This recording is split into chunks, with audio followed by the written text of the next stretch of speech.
Yo, what's up, everyone? This is Tsunamii Exclusive Interviews. Today, this is a very special edition. We are shooting for our documentary, Displacement by Design. This documentary is about the displacement of Black people and minorities around Sacramento, focusing on the West End and Oak Park throughout the 1900s. And today we are in a house in Oak Park. Very happy to be here. Do you want to introduce yourself? Hi, I am Luna King Tibetan Court, and I am Sacramento first generation, or I'm not sure. I was born and raised here though, that's for sure. My parents have lived in Sacramento before I was born, and yeah, honestly, I can say that one of my first memories of Sacramento had to be walking with my dad in, we used to live in Midtown on 26th and G. And I remember walking with my dad and walking by a house, and some guy was yelling, "Fuck George Bush." And I'm all like, this is Sacramento. It definitely is Sacramento. Well, how do you feel about George Bush? I don't really have an opinion on him because when I was a child, I didn't really understand what he was doing. Mhm. Now I understand that I can say I have an opinion. I take that back. Yeah. Well, I just don't believe in the whole presidential and the governmental system. It's whack in general. Mm-hmm. We're voting for people. We don't both even sides know. At the end of the day, both exactly still support. They make decisions for us that we didn't. Yeah. The people didn't even make. Yeah. You know, like we want these types of decisions, and they don't even listen to us on these. So it's like, why doesn't? It's all a farce to me. So, George Bush is a son of a bitch. For sure. He's been a part of a lot of the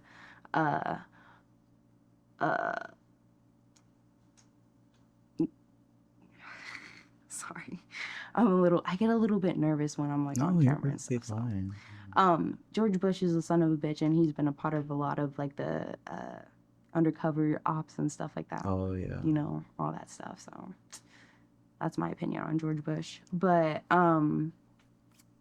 Sacramento's honestly not as bad as a place as everyone says that it is. A lot of my early memories is walking down in downtown and being a part and seeing the nightlife of Sacramento. And it was in the early 2000s, because I'm a 2000s baby. It was a lot different than how it is now. Like, I feel like it was a little bit more like the air and the buzz was a little bit more lively. Like as in now, it's like, it's not saying like in certain circles and certain spaces it's lively, you know, don't get me wrong, but sometimes when you're driving around in Sacramento, you're like, damn, it's dead. Yeah. Like, you know, and it's like there's no more like late night open spots, like, you know. There's only a few. I know, like the chicken place. There's the chicken places and the pizza places and stuff, but like there's not many Denny's anymore. Oh yeah, I love Denny's. There's like a few Denny's. There's like a Denny's in downtown, and then there's a Denny's I want to say up in Fruit Ridge. That I know there's one in Arden. Yeah, but there's some good Denny's that you can go to. That was. But yeah, let's see. I'm just gonna talk about my experiences with Sacramento, if that's okay, because that's That's I have questions too. okay. If you want to ask me those questions too, that's cool. Yeah. I don't know how to do this. No, yeah. So, a big part of our documentary is about how the government and other agencies have made decisions for us that ended up putting our communities at disadvantages, right? Economically, mentally, physically, and spiritually, you know? I think the biggest thing that I think the government fucked us over with is the education system. Oh, really? If we can take a field trip right now, I used to go to Capitol Heights up around the corner right over here, and I can tell you now that that was Aspire. What is it called? Aspire Public Schools, but it's also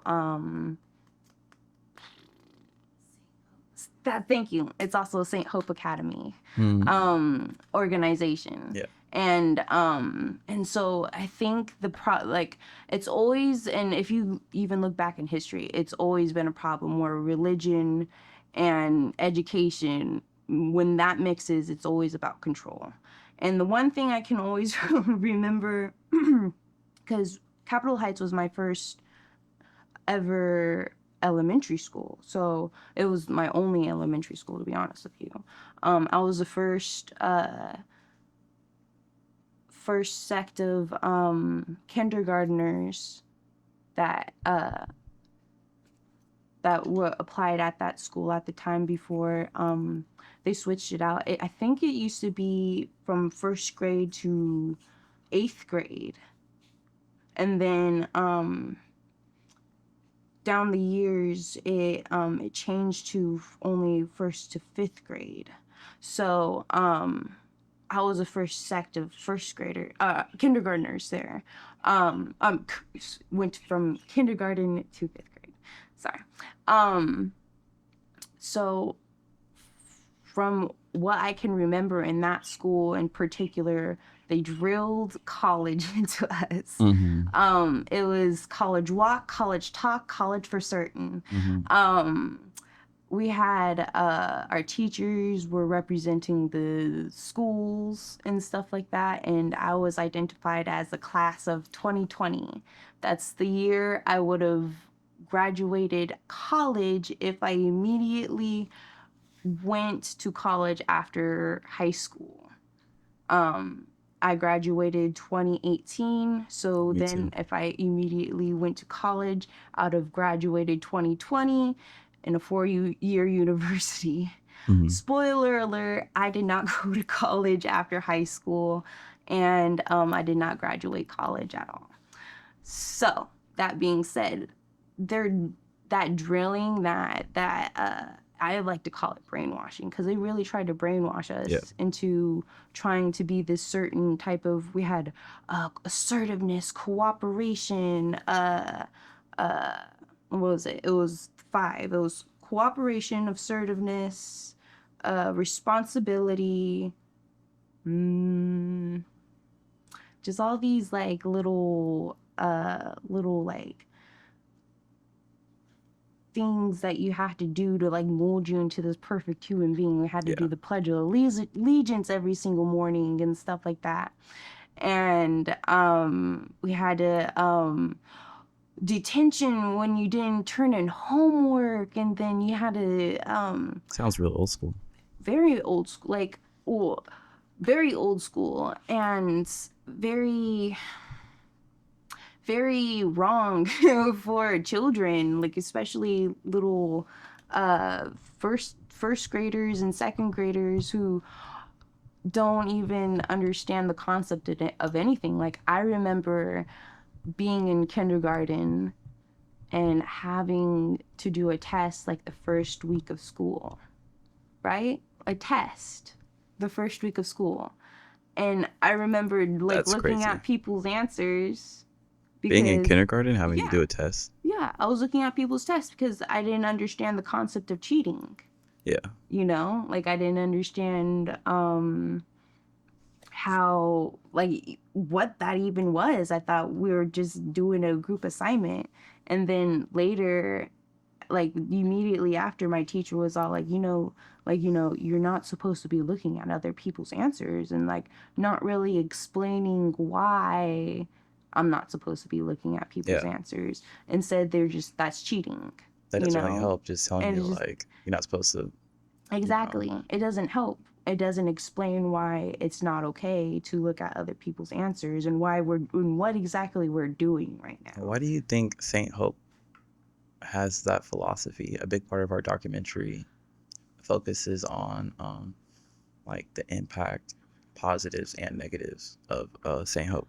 I think the reason why they try to they have this type of mentality is because they want to have a system where it produces successful people. Mm-hmm. And I'm all for that, but it's just the way that it's modeled is not realistic. Yeah. Like my I'm not gonna put anyone in but I know someone who I went to school with them all my life and stuff like that, and they were in honors. They're part of this.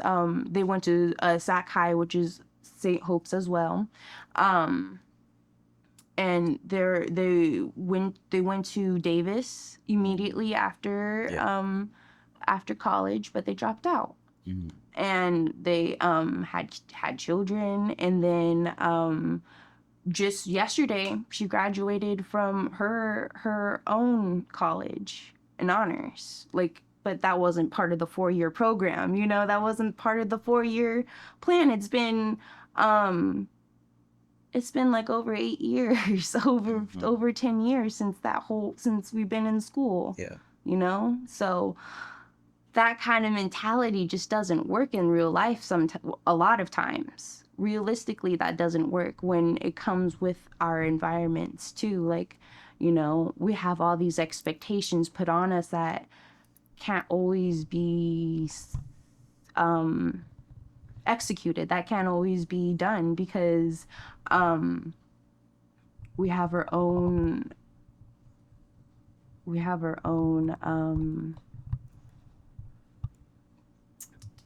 What's the word? Words are escaping me right now. We have to have our own lessons, and we have to have our own experiences to get to where we want to be. Yeah. And where we want to be isn't in the mold of what their expectations are too, because in that mold of college walk, college talk, college for certain, there's no like talk about like the creative side of college, and like, because the other thing that they always drill in your head is that college is going to be the hardest thing that you'll ever experience. But it's honestly not. The teachers are a lot more easygoing and a lot more, you have to be in the right mindset to be in college. Is how you succeed in college. And if you're not in the right mindset when I feel like you have to want college and really know what you want to do. Exactly. And know what you're going to do after. And I really think that 18 is not the right age to be in college. And this is just my personal opinion. I don't think 18 is the right age to be in college. You're still young. Could be. I think it was just like our like high school just doesn't really doesn't do it. It doesn't teach you everything. Like we are like 18 is a lot of years, but like it's like we're focused on doing homework and this and that, and like because when we actually graduate, we're like, okay, like, because here's the other way that that the education system has fucked us over, because they're pushing college on us, but they don't push finances, and they don't push home economics on us anymore.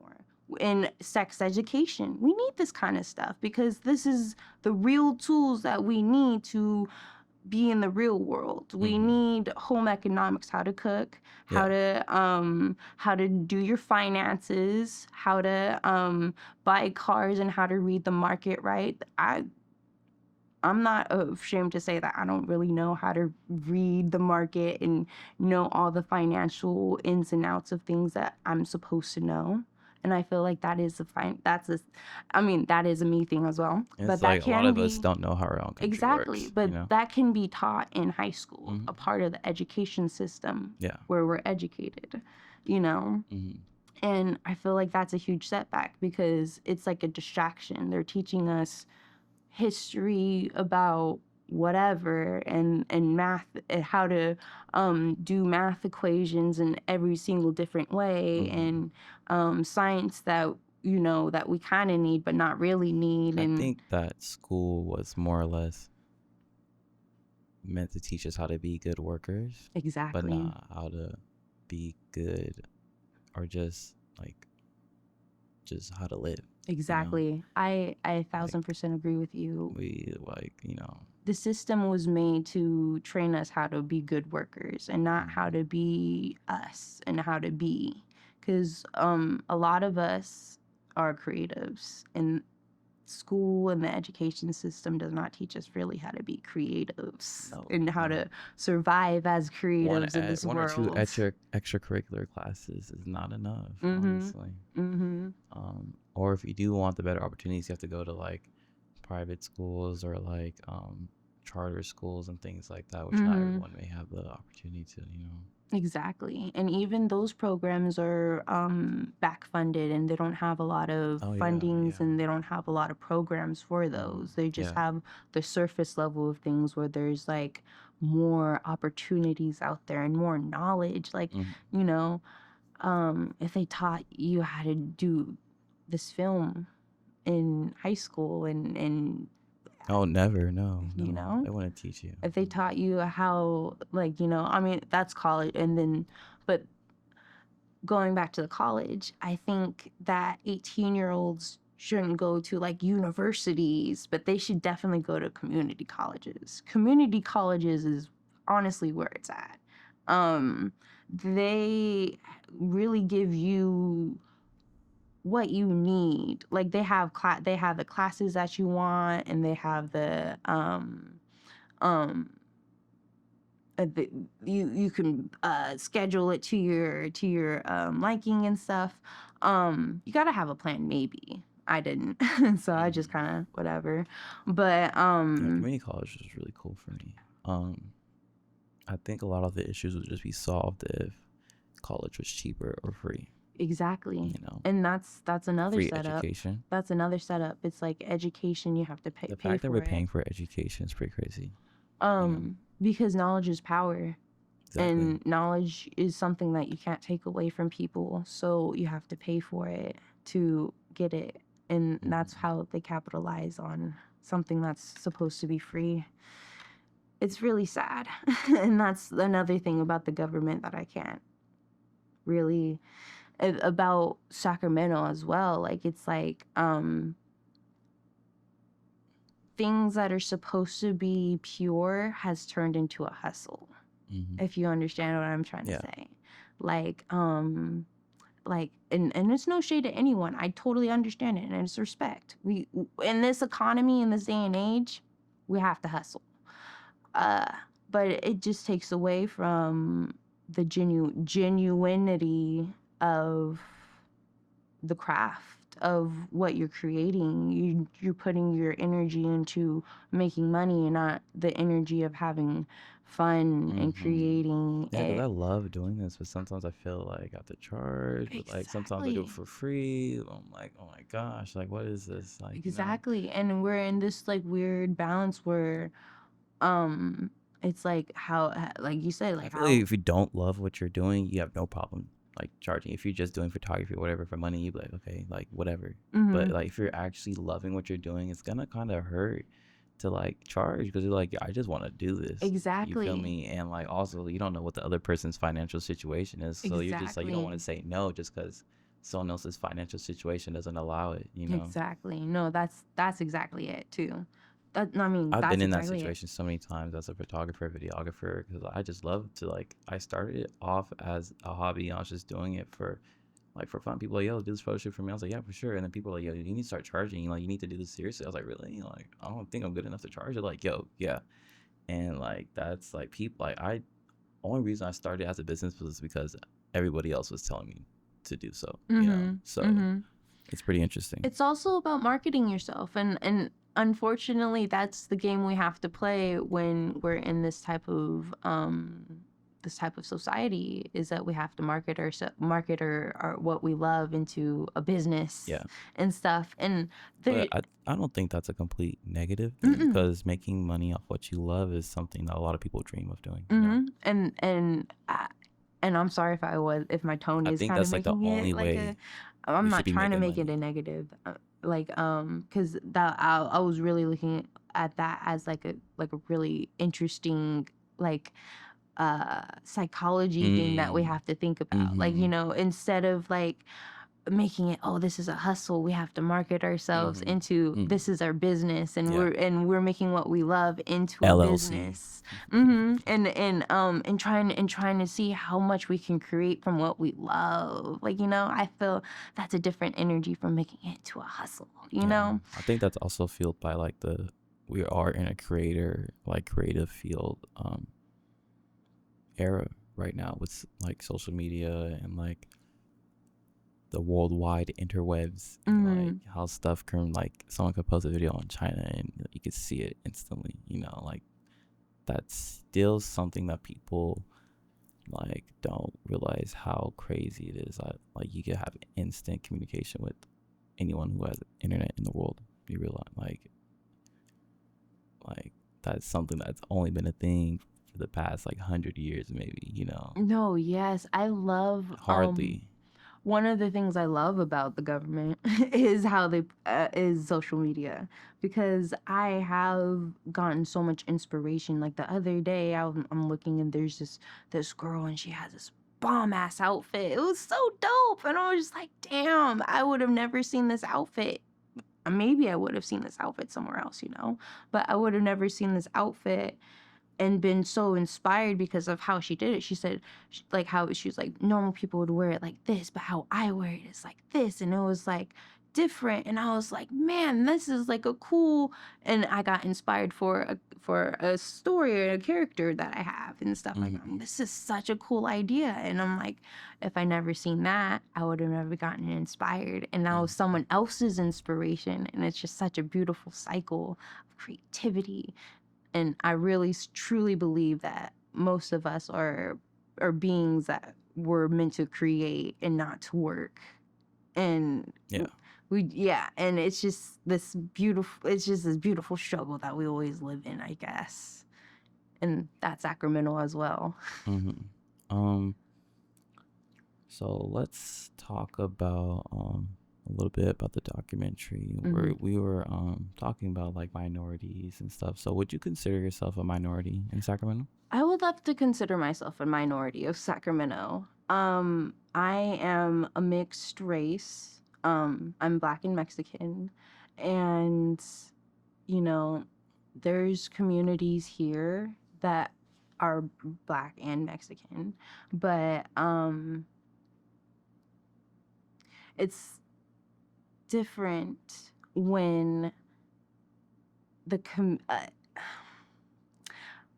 I'd like to say that I'm a minority because the culture that I identify in is not the culture that everyone else would expect me to identify with. My culture that I identify with is hip hop. It's a small sect, and it's filled with multiple races and multiple identities and multiple faces, and I don't know. Maybe not. Maybe I'm not a minority because we're all in a melting pot of beautifulness in this city that it's so hard to even identify like what race is, because in this type of community, like especially during these not the protests, during the protests recently, there's been I've been seeing so many faces there. Like I've been seeing I can't even explain it. There's been so many different cultures and races there, all zoomed up together, All showing support for each that other. it's like, why would I either, or Sacramento? If Sacramento is a culture, then that's what I am. That's what I'm gonna say. Yeah, for sure. Yeah, I think. And if that's what makes me a minority, I guess that's what it. But I don't know. That's a hard question to ask, because I don't know. I'm the type of person that kind of refuses to play into all the labels and things, like race and stuff like that, because the race to me is how we all live in the same city right now, and we're not the ones making the decisions. So that's where I see it. What government decisions have impacted you recently? Or like local government decisions, you know? Where do I start? I really want to say the biggest thing is this war. I don't want any part of this war, and I know everyone else doesn't want any part of this war. So why are these people making these decisions to be a part of something that the majority of this country doesn't want to be a part of? That's For my sure. whole thing. No, yeah, that's definitely it makes no sense to me. It's been the same story when like every time America is about to get into a war, it's like the people are like, why are we doing this? Like, you know.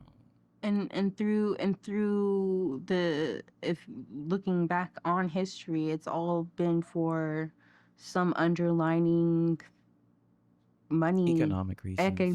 money, political transactions, some power, type of secret deal. I don't transfers of power. Sometimes they're displacing the local governments, and you know. There's someone that doesn't agree with someone, and the bad sidelines, and someone's mad and whatever. It's like, what? I just don't understand why they're involving the vast majority of people into their scheme sometimes. But the taxpayer dollars go towards it too. And then the taxes as well. That's the other thing I don't understand is here in America, we and it's coming up 4th of July.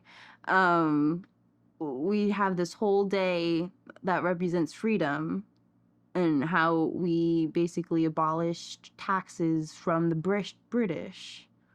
That's what the revolution was for. It was abolishing taxes from Britain, King Britain. And now we have taxes that we have to pay regardless of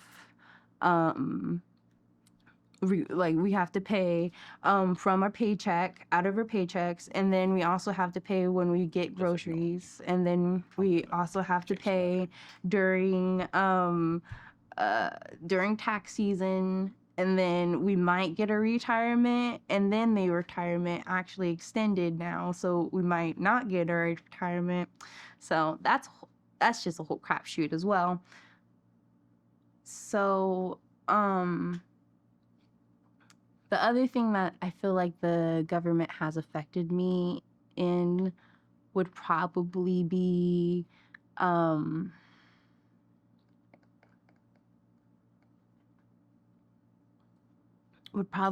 the Roe versus Wade Act. You know, I just hear a lot of the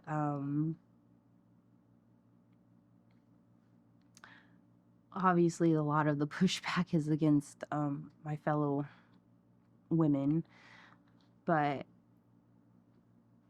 it's really confusing to me, because how they view abortion in certain states.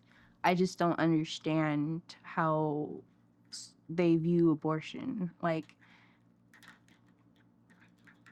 it's really interesting how certain states and certain governors or certain legislations or certain sects of government or whatever can play God with female bodies, the women's bodies and stuff. It's really disheartening. It usually comes down to like socio-religious it's a lot of the social changes that they're making and it's like it's very interesting. The other thing,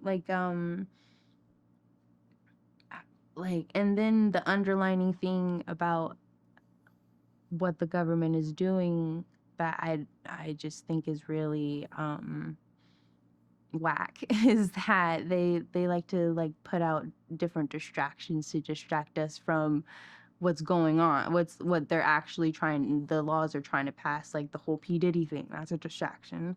The whole The entire entertainment industry could be mhm, seen as a distraction from like exactly. what really matters in life, you know. Exactly. But also too, and it's sad to say, but they also use these social laws and the social changes and bills to divide us as well. It's all tactic to divide us. Like you know, in the long run, no one is going to be no one but the people that the government shakes hands with is going to be safe. So that's how I Even they might not be safe. exactly, No one's because safe from the government. exactly, no one's safe. um so yeah, that's my beef with the government. That's how it affects me a lot, is just the social changes that they make and the distractions that they put out there to confuse everyone and separate us even more, because it's like, where are we going to get with all this division? Do you have any experience with gentrification or displacement in Sacramento, or specifically Oak Park? um let's see here. I've lived in Oak Park for most of my life. I've lived on 45th Street, 42nd Street, and 51st Street down in Colonial Heights. Um, I wouldn't say like the whole gentrification thing is like a double-edged sword, because there's always been white people here, if No, that's yeah, the for question sure. that you're trying to ask. There's always been white people here. There's always been different other sects of cultures here, like our neighbor Mrs. Wong. She is a 99-year-old Asian lady, Chinese, first generation Chinese Asian immigrant, and she's lived here. Her and her family have lived here since the 1920s. Probably built this house and structure um since the 1920s. And they've been here since then. um So the thing about Oak Park is that it was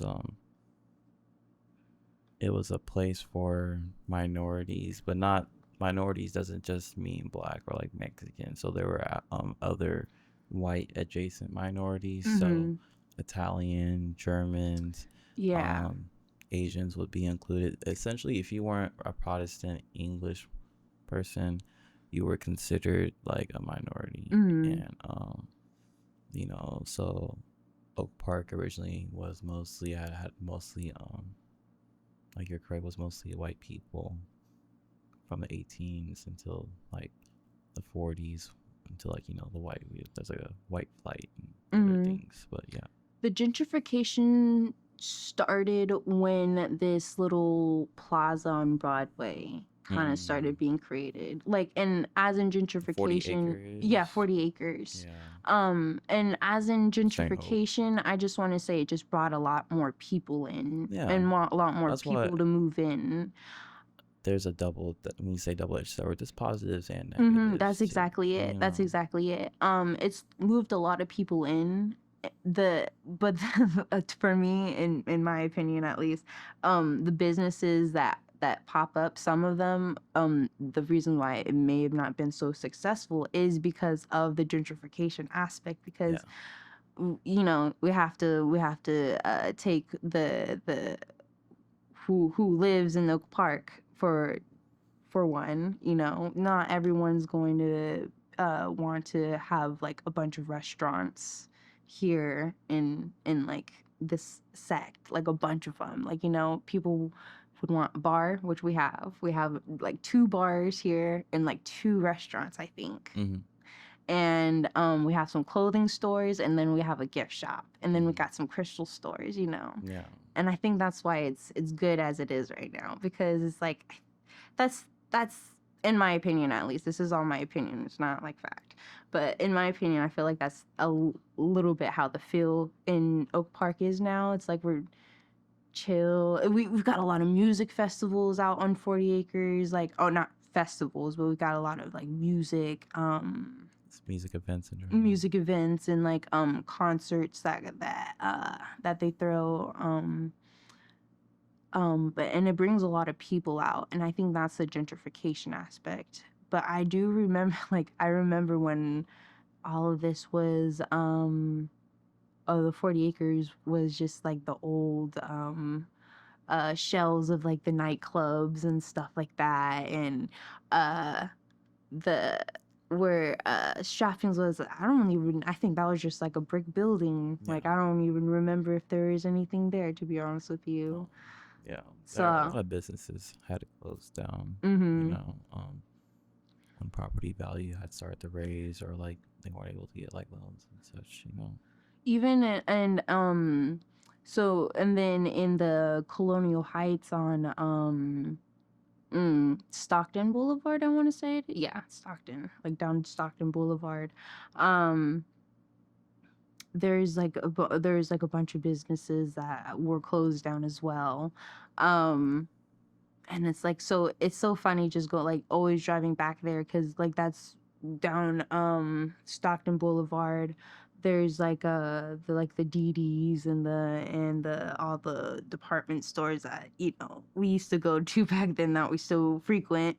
um and it's just interesting seeing like all the development there, because like that's where the Cafe Colonial is, and that's where like Luigi's is, and Luigi's been there forever. And that whole little area has like developed and went out of business and then developed again. There's like yeah, it's just really interesting going back like in that type of area. And just the point I think I'm trying to make is that the marketing in these areas with the gentrification in mind, it it's it's really interesting, because I'm not 100% sure if it's like working. Like Well, if basically, like property value will lower when like the community is seen as dangerous, or um like disinvested, you know, blighted, other terms, whatever, and then that is actually an opportunity for investors to come in and you know, do business ventures, because you know you have cheap property value. You know what, you know, most investors, real estate people, love cheap property, because you can renovate it, turn it to a, you know, a nice coffee shop, and you know, bring in new. So so essentially, I think that's kind of what you described, where it's like these areas will kind of like experience like disinvestment and poverty, and then businesses will close down, and then investors come and pick it back up, and then like new businesses, new traffic will circulate through the area, you know. yeah, And that can be seen as gentrification, because mainly like who was the original like population that was there, exactly. and then And who was the population that is coming in after these investors are investing, and like who are owning these businesses that are opening up. How much is the property, you know, in general, now that all these investors have put these like things, like these newer, like these more higher classy like shopping things there, you know, because sometimes like you have to look like what is like who is this very bougie coffee shop made for? Is it made for the population that was originally here, or is it made for a different demographic, you know? that's exactly it.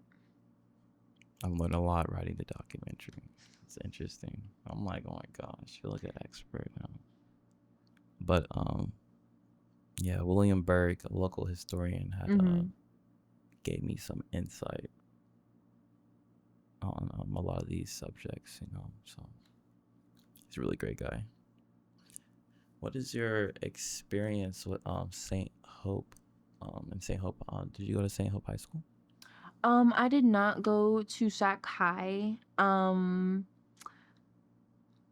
I went to PS7 when it first got made, or like I think the year after, like 2 years. Yeah, I was like, yeah, I was in PS7 for 1 year, and it was just the whole experience was not for me.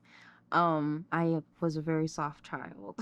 um Yeah, it was just the same because it's the same thing as Capitol Heights. It was all about college walk, college talk, college for certain. Your year 2020, this is the year you're gonna graduate college, not high school, college. They're worried about college, and you know, I honestly, for me, I really think that the school system low key like crushed my dreams and reality of like what I wanted to be originally when I grew up. I wanted to be a marine biologist like really bad.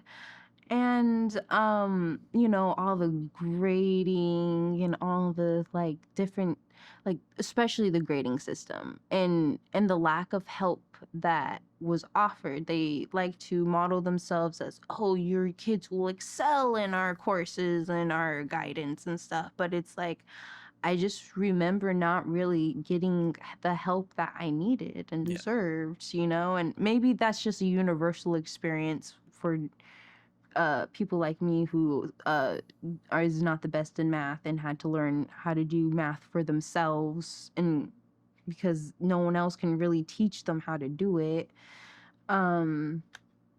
It was really really disheartening how you're just easily uh labeled as like an F student, and your grades are not the. Oh, and the other thing too, I'm sorry, brain just remembered this. The one thing that high key radicalized me about this whole program was, in school in general, was one of these teachers in PS7 slipped that the reason why we have to do good on the tests is because if we don't do good on the tests, they don't get paid. Mm. And Uh-oh. and it's like, okay, so the reason why we're doing this is so we pay you guys. We're working for you. Yeah. Like, and that Some was type of subsidy situation. so, with that knowledge on my shoulders, it was a little bit harder for me to actually try to do well in school, because it was like a lot of expectations were already put on me. I'm paying for people's paychecks, and if I'm not That's doing not something a child should know. yeah, that's definitely something a child should know.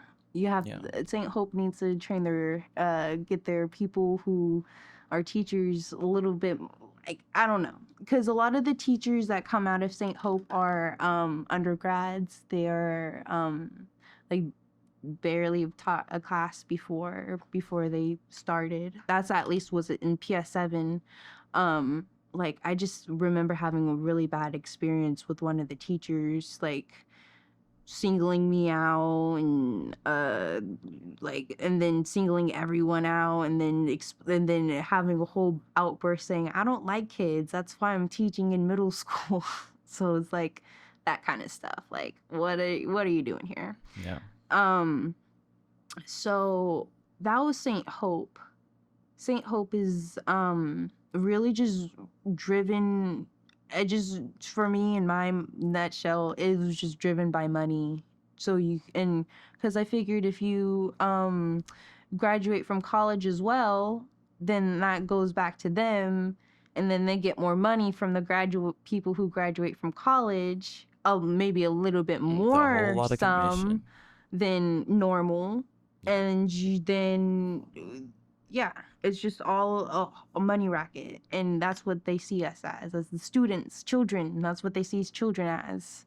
So yeah, that was my St. Hope experience. Yeah, it's pretty negative experience. I'm sorry you had that experience. Moving forward, what do you look to see from Sacramento and maybe like the community? What am I looking to see? Like any positive changes? Like what are you looking forward to? I honestly, I just really, I love what everyone's doing right now. I really do. I just really wish like it wasn't just so like black and white, you know, like, and maybe it's just where how I was raised and stuff like that, but you know, we're all in this together. And you know, even though people are different, it doesn't like, you know, mean that they're like a bad person. If our opinions are different, doesn't mean we're bad and stuff like that. So that's the only thing I see in communities. And please keep your hands to yourself. Like please keep your hands to yourself. Please keep your hands to yourself. That's the other thing. Cause I be hearing a lot of things. We don't like this person because they're taking advantage of people. And it's like, okay. Yeah. That's the other thing. Please keep your hands to yourself. For sure. Yeah. We want to thank you for coming on and letting us interview you and Thank have you your for having me. experience in Sacramento.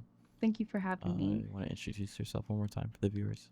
Introduce myself again? Yeah. Okay. I'm Luna King Tibetan Court, and this was my time. Where can we find you at on social media? You can find me at oh my god. Hold on. Brain fart. I'm brain farting. Like Luna B Moon. Yeah, Luna V 916 on Instagram. That's Luna B or Luna. Yeah, it's Luna B dot 916, I believe. Or Sure. Luna.B _ 916. Before you go, what do you do as a creative in Sacramento? I am a poet in the Sacramento community, but right now I am working on a novel, so I'm considering myself as an author as well. So I'm a writer in general. Great. We're looking forward to seeing that from you. Thank you so much. Thank you.